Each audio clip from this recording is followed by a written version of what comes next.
Dulu sungai itu menjadi urat nadi, ya, di mana orang itu sangat tergantung ya dengan sungai itu. Tapi sekarang ada perubahan mindset itu. Jadi sungai itu kemudian berubah, akhirnya menjadi itu apa?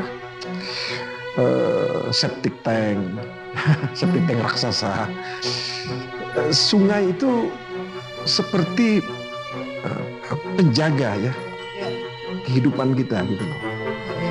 Jadi semua kita yang ada di Pulau Kalimantan ini memang kita semua dari situ semua. Tapi ada orang yang pernah cerita ke saya, dia pakai kapal gitu lewat, tiba-tiba dia kaget. Kok ada pemukiman ini gitu loh, kok ada pemukiman orang. Kalau dia tahu di situ kan sepi, gak ada orang. Yang ini kita bersama Dr. Indrawan yang alhamdulillah punya waktu di tengah suasana panas, mungkin panas antara panas dan hujan deh Pak ya. Iya. Ini cuacanya sekarang. Nah, hal yang menarik dari diskusi kita hari ini itu terkait dengan budaya hidup di tepian air, Pak.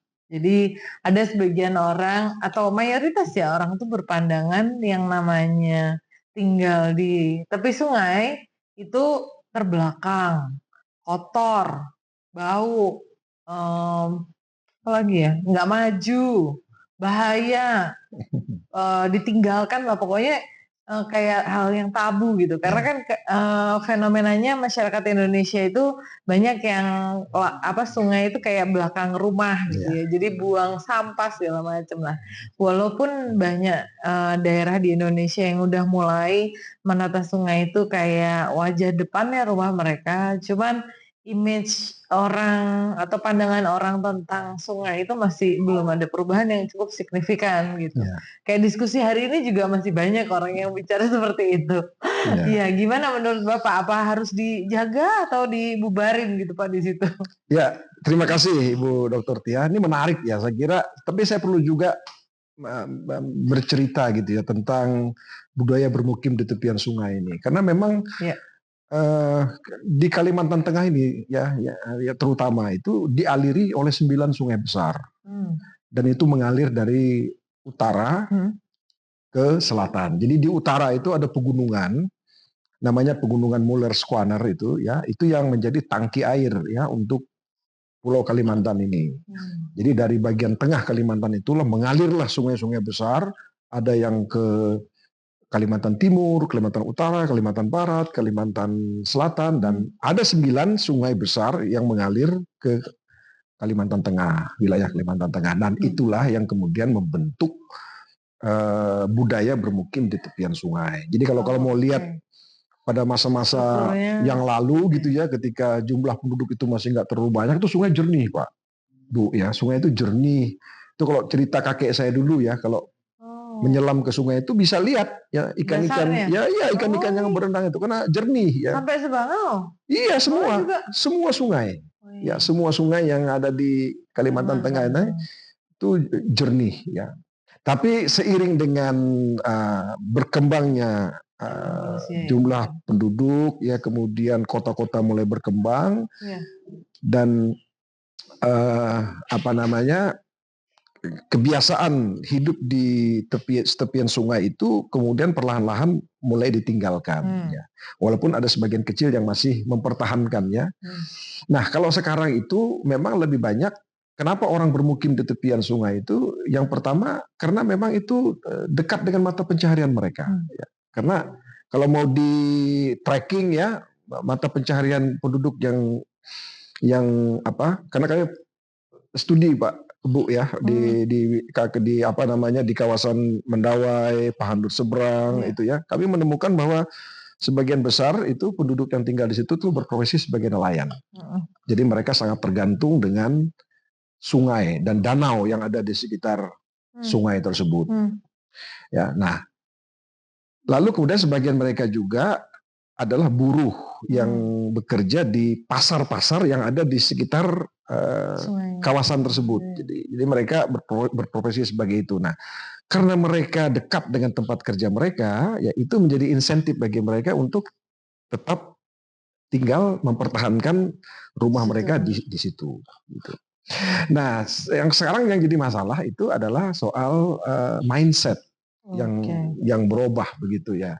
Hmm. Nah, dulu sungai itu menjadi urat nadi, ya, di mana orang itu sangat tergantung ya dengan sungai itu ya. Dulu ya, itu tergantung transportasinya, tergantung dari sungai, kemudian kehidupannya tergantung dari sungai, ya.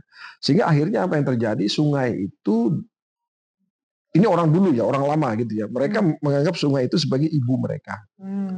Jadi karena itu ibu mereka, nggak mungkin dong mereka meninggalkan apa istilahnya itu mengotori ibu mereka gitu ya. Yeah. Tapi sekarang ada perubahan mindset itu ya. Jadi sungai itu kemudian berubah, akhirnya menjadi itu apa? Septic tank, septic tank raksasa. Kemudian berubah menjadi tempat pembuangan sampah raksasa, ya, menjadi halaman belakang. Nah, sehingga akhirnya semua kotoran itu masuk semua ke sungai. Ini ditambah lagi dengan tidak adanya upaya untuk menjaga sungai itu mulai dari hulunya sampai ke hilirnya. Di hulu sana terjadi deforestasi, ya, hutan berubah menjadi sawit, homogen, Mbak, ya. Beda dengan hutan yang heterogen. Kalau hutan heterogen itu ya di antara pohon-pohon itu akan tumbuh semak belukar. Itu apa gunanya? Ketika hujan turun, air itu nggak run off langsung ke apa? Ke sungai, tertahan oleh semak belukar. Nah, sekarang ketika dia berubah menjadi perkebunan sawit, tidak ada lagi itu yang karena kan mesti dibersihkan. Kalau kebun sawit itu mesti dibersihkan, Pak. Semak belukar itu. Nah, akhirnya apa yang terjadi? Air mengalir langsung masuk ke sungai.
Tapi yang jadi pokok persoalannya ada di mindset, ya, ada di kepala ya orang ini ya.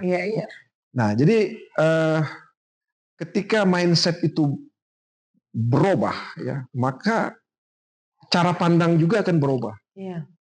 Makanya saya sangat mendukung ya, misalnya waterfront city. Saya berkali-kali mengatakan kepada mereka ya, development on riverside itu ya, itu ide yang bagus ya. Cuman itu tidak semata-mata soal teknis, ya, tetapi itu bicara soal mindset.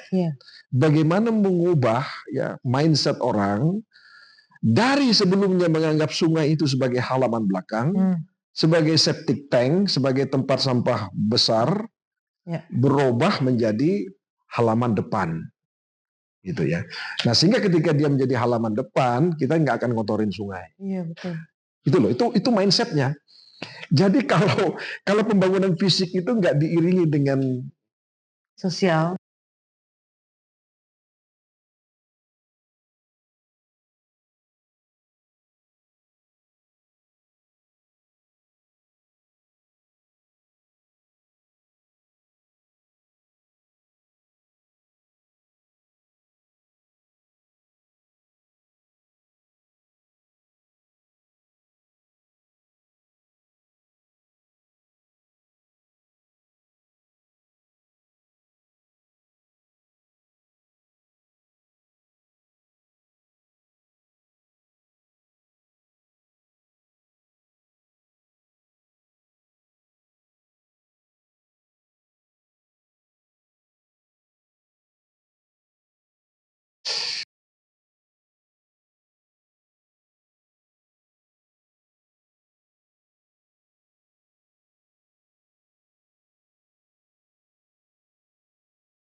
dekat dengan leluhur saya dulu ya.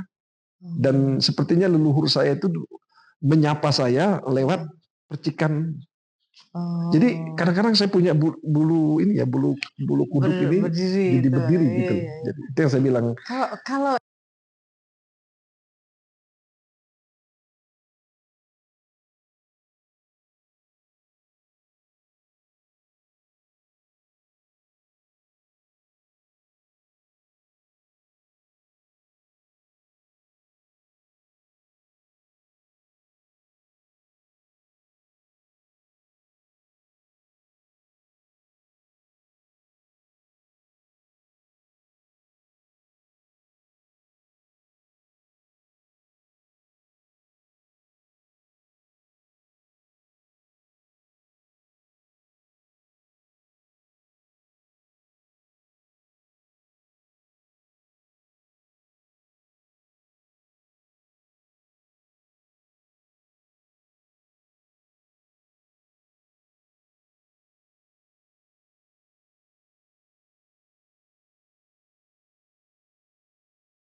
Tapi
diskusi itu kami menyampaikan, kan kalau di tingkat nasional itu kan satu rumah harus satu keluarga, Hmm. ya satu kakak.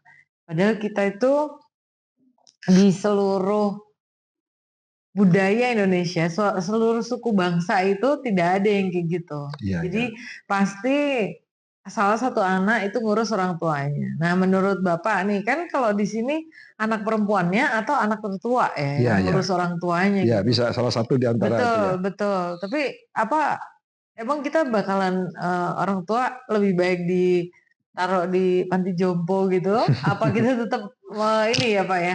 Karena kalau di negara maju tuh ada Pak programnya. Kalau buat manula itu, kalau misalnya dia tidak punya rumah sendiri, dia disubsidi sama pemerintah atau didapat fasilitas dari pemerintah. Jadi keluarga anaknya yang jagain ibunya atau Hmm. bapaknya, dia dikasih fasilitas bantuan kayak kayak misalnya support untuk misalnya handrail di kamarnya, di kamar Iya, iya, iya, mandinya, iya, iya. terus ganti tegel yang ada di rumah Tegel. supaya tidak licin, bahkan sampai rel ketika dia ada tangga terus dia bikin apa ramnya gitu Iya, Pak. iya, iya. Nah, menurut Bapak tuh gimana ya masa depan deh kita Nah, nih? jadi apa yang Ibu sampaikan itu, ini saya ambil contoh keluarga saya aja Bu Iya, ya, supaya lebih inilah apa namanya lebih jelas gitu ya. iya. Eh, Ibu saya itu masih hidup ya sampai Hmm, sekarang ya, dan dia punya rumah. iya, Nah, karena dia punya rumah, dia punya anak tiga laki-laki semua, saya yang paling tua. iya. Jadi apa yang saya lakukan adalah saya tidak tinggal di rumah ibu saya, Hmm, tapi saya membangun sendiri. rumah Oh, saya hmm. sendiri, tetapi di tanah punyanya ibu saya. Jadi tanahnya cukup luas, Oh, 40 kali 80 gitu. oh luas sekali Pak. Rumah ibu saya ada di agak Sisi ditarik tengah di ya? belakang, itu Iya. saya bangun yang di depan. Oh, oke. Lalu rumah itu saya hubungkan. Rumah saya yang Oh, berdiri di atas tanah beliau iya itu iya ya iya, saya hubungkan dengan rumahnya. rumah dia. Nah, Oh, akhirnya ibu saya itu kemudian ikut dengan saya iya iya iya gitu. iya. Nah, jadi di rumah kami itu apa namanya itu yang Ibu bilang tadi itu ya, ke toiletnya itu saya pasang handrail untuk Iya membantu dia gitu iya, ya. betul penting itu. Kemudian tegelnya itu memang saya desain dengan menggunakan tegel yang apa ya, yang untuk eksterior tuh ya, yang Yang tidak kasar. yang kasar itu Iya, ya, supaya nggak licin supaya ya. nggak licin itu ya, itu kamar beliau. Nah, jadi kalau saya pribadi itu ya, kita tetap bisa ya merawat orang tua kita, Hmm, tapi kita juga punya rumah sendiri. iya iya. Itu kan rumah Ada saya, caranya lah ya ya. ada Iya caranya gitu. iya betul. Rumah beliau ada di belakang, Iya tapi kemudian saya bawa beliau untuk saya sediakan kamar di rumah saya gitu. iya Jadi rumah beliau jadi kosong, tapi saya hubungkan iya supaya kami bisa merawat rumah iya itu iya ya. Jadi rumah itu disapu tiap hari. iya Memang kosong, nggak ada orang sudah iya di situ iya. ya. Cuman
menentukan sejauh mana keturunannya orang Indonesia itu tidak akan menjaga orang tua gitu Pak. Kalau yang Betul. ngomong orang asing Pak, saya Betul, juga betul. bingung. Makanya saya bilang ya, kita itu kan punya apa ya, khas sekali gitu ya, Iya, keluarga kita itu. iya, Jadi saya pikir itu sangat khas kita Indonesia, ya, orang-orang Timur itu. Dan pertanyaannya kan kenapa kita harus tinggalkan? iya, Kan itu kan, iya, betul, betul. karena itu budaya kita ya. Iya, Kita udah terbiasa tinggal ya kalau memungkinkan ya dengan orang tua kita, misalnya rumahnya besar, rumah orang iya, tua kita besar, dan iya. orang tua kita misalnya menghendaki kita tinggal di situ, kan memungkinkan. Hmm. Tapi kan sering juga yang terjadi misalnya begini ya, ada rumah orang tuanya kecil gitu ya, yang mau tinggal ke situ tuh Umpuk-umpukan. umpuk-umpukan gitu kan, jadi ini nggak nyaman Iya, kan, iya, betul, sehingga betul. seringkali terjadi konflik. Iya, Jadi menurut saya memang ada batasan-batasan, sepanjang layak ya. layak Iya, begitu, nggak ada persoalan kenapa kita harus tinggalkan begitu iya, ya. Tetapi ketika ada konflik yang terjadi gitu ya iya. di dalam itu antara mertua dengan menantu misalnya nggak cocok apa, kemudian antara sesama apa keluarga yang tinggal di situ kan Hmm, karena umplok-umplokan gitu, hmm, ya memang harus harus diselesaikan. Caranya bagaimana ya, mereka harus keluar dari rumah itu gitu. hmm. Jadi uji kelayakan ya Pak? Iya, mesti Maksudnya ada mana yang juga masuk akal mana atau yang tidak masuk ya? akal, jadi nggak Iya, bisa kita pukul rata sama lah gitu ya. rata kan ya Pak? Sama, karena Oke, itu budaya kita. oke. Berarti benar ya kayak pendapatnya dulu kalau pendekatannya tuh ke ruangan. Jadi Hmm. kebutuhan kebutuhan meter persegi per orang, bukan Hmm. bukan bukan jumlah orang dalam satu rumah. Bukan jumlah orang dalam satu rumah, itu kayak kenyamanan kan, bicara Iya, soal apa ya, iya betul, betul, betul, betul, kalau kita nyaman tinggal di situ, betul, why not gitu, betul, dan betul. orang tua kita juga nyaman kita tinggal di situ, why not, kenapa Hmm. kita kita harus cari rumah lain misalnya.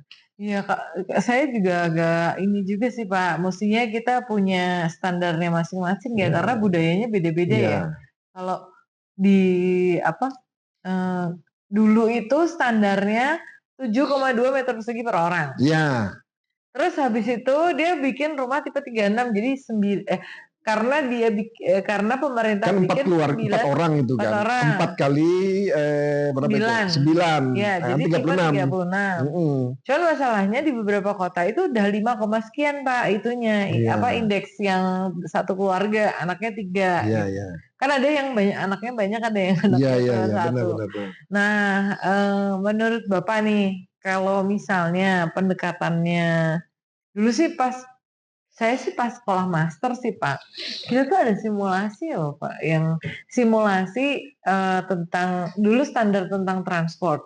Jadi transportasi air itu tuh kita latihan tuh.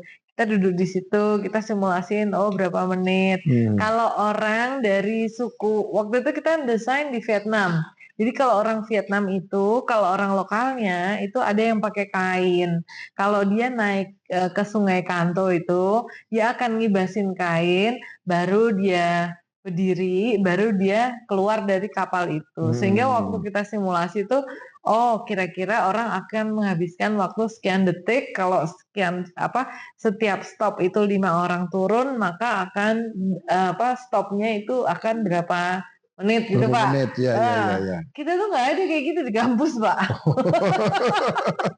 Iya, iya, iya, iya. Nah, kaitannya dengan rumah atau menghuni, tadi kan kita ngomongin ruang ya, kebutuhan Iya. ruang. Kita nggak pernah tuh, misalnya gini, orang kota Palangkaraya atau suku Bajo misalnya, standar ruangnya berapa sih? Iya, iya, iya, iya. Suku Padang, Iya, iya. orang-orang suku Minang, Iya, iya. itu standar ruangnya berapa sih Iya, gitu? iya. Karena di level India aja Pak, waktu itu saya ke sana, satu program pemerintah itu dia punya 3 mekanisme Pak. Tadi kan Pak Indawan nyampaikan mekanisme kumuh itu juga bertahap gitu. Iya, iya. Nah kalau di India itu ada yang satu satu rusun yang dia itu strukturnya yang bikin kontraktor, pengisinya itu Mereka ya. warga yang tinggal di situ. Menarik tuh ya. Oke, jadi dinding-dindingnya Pak yang ngisi mereka. Jadi mereka pasang batanya segala Iya, iya, iya, macam. iya, iya. Tapi kontraktor tuh memastikan memenuhi kelayakan Iya, konstruksi aman lah sama ya. aman gitu Pak. Jadi yang net safety itu yang tugasnya si kontraktor. Nah, Nah, itu menarik itu. pemerintah bagus ya. Ya, karena Jadi mengakomodir apa ya? rasa Iya, kepemilikannya rasa mereka. kepemilikan mereka. Betul. Sense of belonging itu kan ada Iya, di situ. betul Ya. Pak. Nah, terus yang skema yang kedua itu ruang bersamanya tuh besar, Hah? unitnya kecil. Oh, Terus saya bingung kan, iya, iya. kenapa kok ini kayak gini? Karena di tipe yang ketiga itu ruang bersamanya kecil, unitnya Unitnya besar. besar. Terus kan kita kan orang Indonesia ya Pak, Iya, iya, maksudnya iya. kan India itu kan ya satu suku, maksudnya Iya, mereka tuh iya, kan iya, nggak iya. beda-beda Iya, banget iya, karena iya. satu pulau kan Iya, iya. gayanya mungkin sama, kecuali yang di pegunungan gitu ya. Nah, ini mereka aja tuh mau gitu mengakomodir kebutuhan warganya. Mm-mm. Masa kita Masa kita ini ya, iya, jadi kayak kita pukul rata aja semua gitu ya. betul, kita maksudnya gini nih Pak, 300 sekian suku bangsa itu ya masa sama Pak. Rumah yang kayak di Ya, Papua harus pakai uap di bawah gitu, asap di bawah gitu kan, sama kita yang di darat gitu. saya jadi ingat Profesor Dr. Eko Budiarjo nih Bu. Oh iya, iya, Ya, iya, Pak Eko. almarhum ya, guru Iya, besar iya, iya. di Undip dulu. Iya. Tentang pembangunan yang manusiawi. Oh, Jadi oke. dia bilang di bukunya itu bahwa pembangunan itu kan orientasinya harus ke manusia gitu loh. Hmm, Jadi manusianya dulu yang mesti dikedepankan. hmm, Ya. Memang rada repot begitu ya, karena apa ya? Karena kita harus bisa memahami ya ya, manusianya itu seperti apa gitu ya. betul, betul. Nah, kebanyakan pengambil kebijakan itu kan nggak mau repot Ya, soal kayak gitu tuh ya. iya, betul. Jadi lebih mudah dipukul rata aja gitu ya. Jadi replikasi-replikasinya kalau di sini bisa berlaku gitu, maka di sini juga pasti akan berlaku gitu ya. Jadi akhirnya dari Iya. Sabang sampai Merauke rumah kita sama semua Hmm. gitu loh. Nah, itu yang juga apa namanya saya sering kali sampaikan itu. Mestinya rumah itu kan definisinya itu kan bisa berbeda-beda dari Sabang sampai Merauke itu kan kalau ditanya itu ya Iya, pasti akan berbeda-beda ya. betul, betul, Persepsi mereka tentang rumah betul, tinggal itu pasti betul. nggak Harus akan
naikkan tongkat tongkat rumah mereka. Oh, Mereka naikkan tongkat rumah mereka. bukan.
Ya, Ya, mereka lakukan penelitian. dia tuh orang tinggal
Secara harmoni ya dengan alam, kita membantu alam, alam juga akan membantu kita. Jadi proses itulah yang akan terjadi dalam kehidupan kita. Nah, mudah-mudahan generasi muda ini menjadi generasi intelek yang sangat bertanggung jawab, ya, responsibel, adaptif ya terhadap apa yang kita hadapi saat ini. Kita menghadapi masalah lingkungan yang luar biasa. Ya, alam kita ini sedang menderita. Ya, ibu alam kita ini sedang menangis, ya. Dan apa yang kita bisa lakukan, ya tentu saja bagian kecil yang bisa kita lakukan itu misalnya banyak, ya. Soal bagaimana kita misalnya tidak menggunakan sampah plastik misalnya, ya, mengurangi itu salah satu upaya kita, Bu, ya. Ya, di tengah situasi dan keadaan ekonomi kita yang susah seperti ini, ya. Back to nature, itu aja pesan saya. Terima kasih, Pak.